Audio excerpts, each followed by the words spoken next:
요즘 스마트폰을 보면 자동 완성 답장이라는 기능이 있어요. 최근에 제 지인한테 어떤 큰 일을 했다고 저한테 문자가 왔습니다. 자동 완성 답장 안에 뭐라고 써 있냐면, 헉!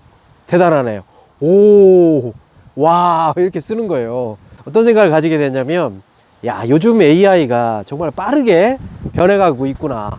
그런 생각을 좀 했고, 이렇게 빠른 세상 속에서 내 생각 없이 기계의 도움으로 빨리빨리 답장을 해줘야 되는구나.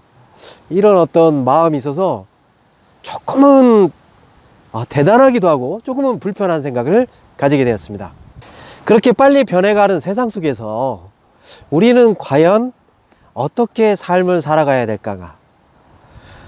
인생의 길을 잃을 때 14명의 철학자를 통해서 그 방향성을 알려주는 책이 나왔습니다. 이 책은 소크라테스 익스프레스라는 책인데요, 웨릭 와이너라는 작가분이 지은 책입니다.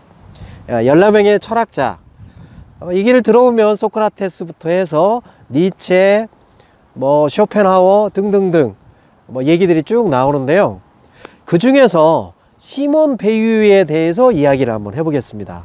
시몬 베유라는 분은 1909년도에 태어나서 1943년도에 돌아가셨는데, 따지고 보면 34세의 아주 젊은 나이에 돌아가신 분입니다. 대부분 철학자 하면 수염을 이렇게 쫙 기르고 뭔가 의미 있는 눈빛으로 막 남을 막 통찰하는 그런 느낌, 그런 분이 이제 철학자라는 그런 이미지를 갖게 되는데, 이분은 여성분이셨습니다. 그리고 프랑스 분이셨고 철학 교사였다가 자신이 세상 속에 있는 사람들과 공감을 더 잘하기 위해서 노동자로 일을 하게 됩니다. 노동자 투쟁을 하게 되고 노동자의 인권들을 보호하는 역할들을 했다고 합니다. 이분은 레지스탕스였습니다. 가녀리고 연약한 것 같지만 스페인 내전에 참전할 듯 의지를 좀 가지고 있었고, 독일에 정념된 프랑스를 구원하기 위해서 영국에 있는 프랑스인들을 조직해서 그곳에 침투해서 무찌를 어떤 그런 계획에 동참하기도 했습니다. 이런 독특한 이력을 가지신 분이 내세운 철학의 사유, 그 중에 하나는 바로 기다림입니다. 질문을 한번 드려볼게요. 기다림 하면 여러분들은 어떤 사건이 떠오르신가요? 제가 6월 8일 날 토마토 씨앗하고 그다음에 화분 4개를 사서 심었습니다. 그리고 이제 한참을 물을 주고 기다렸어요. 이 녀석들이 뭐가 부족해서인지 몰라도 가지만 항상하고 이파리는 이렇게 죽을똥살똥 하는 거예요. 방울토마토는 거시기 하고 꽃도 피지 않는 겁니다. 그래서 이제 기다림을 포기하다가 그래도 뭔가 한번 새로운 기회를 줘보자 해서 화분을, 조그마한 화분에서 큰 화분으로 이사를 시켰습니다. 그런데요, 갑자기 하루가 지나니까 이파리가 무성해져요. 그리고 거기서 꽃이 나기 시작합니다.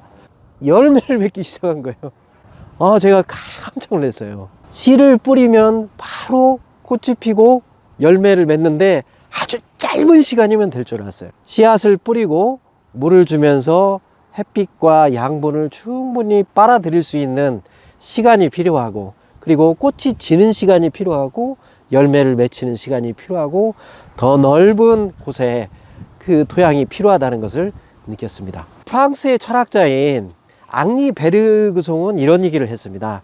설탕물 녹는 시간이 필요하다는 거예요. 마음이 급해서 이런 분도 있더라고요.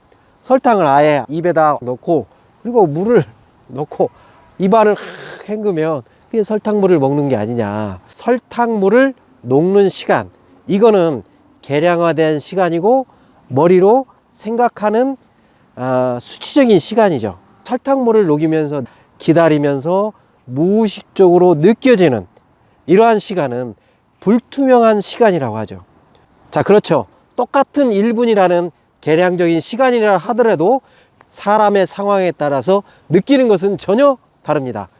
내가 편안하게 친구를 만나는 그 1분의 시간과 건강검진을 기다리기 위해서 상담을 받기 위해 의사 선생님을 만나는 그 1분의 시간은 전혀 다른 시간이라는 거죠. 불투명한 그 안에서 수많은 생각이 오갈 수 있는 느끼는 시간이요, 의미의 시간이라고 할 수가 있습니다. 체코 소설가는 이런 얘기를 했습니다. 한가로운 사람과 빈둥거린다는 것은 또 다른 거다. 빈둥거리는 사람은 아무 일이 없는 거예요. 낙이 없는 거예요. 의미가 없는 일을 하는 거예요. 한가로운 거는 그 중간중간마다 즐거움을 찾고 그 순간에 집중하면서 삶의 의미를 찾으려고 많이 한다는 겁니다. 시몬 배우는 조급한 사람은 집중이 있다. 기다리는 사람은 관심이 있다. 조급함은 집중이 있기 때문에 자신의 온 생각을 모으고 그리고 눈을 가늘게 뜨고 목에 긴장감이 생기고 다른 것을 보지 못한다. 기다리는 사람은 관심을 갖고 관심은 확장을 한다. 생각은 모으는 거지만 관심은 생각을 유보하는 것이다 라고 얘기를 하고 있습니다. 조금 더 기다리기 위해서는 내 생각을 텅 빈 채로 내려놓아야 한다고 얘기를 하고 있습니다. 자신의 생각을 침투하려고 하는 그 대상을 있는 그대로 받아들일 준비를 해야 된다는 거예요. 우리에게 가장 귀한 선물을 받을 때는 찾아 나설 때가 아니라 기다릴 때 얻는다고 얘기를 하고 있습니다. 네, 여러분, 오늘 시몬 배우의 이 기다림에 대해서 어떻게 생각이 드십니까? 점점 빨리빨리 뭔가를 이루어 나가야 되는 이 시대에 기다림이라는 단어는 저 옛날 사람들이 얘기하는 한가한 얘기라고 들릴 수가 있습니다. 조금 더 다르게 한번 생각해 보면 내가 이 빠름 속에서 길을 잃지 않기 위해서는 조금 더 여유로운 마음을 가지고 무언가를 기다릴 수 있을 때 그 삶에서 좀 더 의미를 찾지 않을까, 그런 생각이 듭니다. 감사합니다.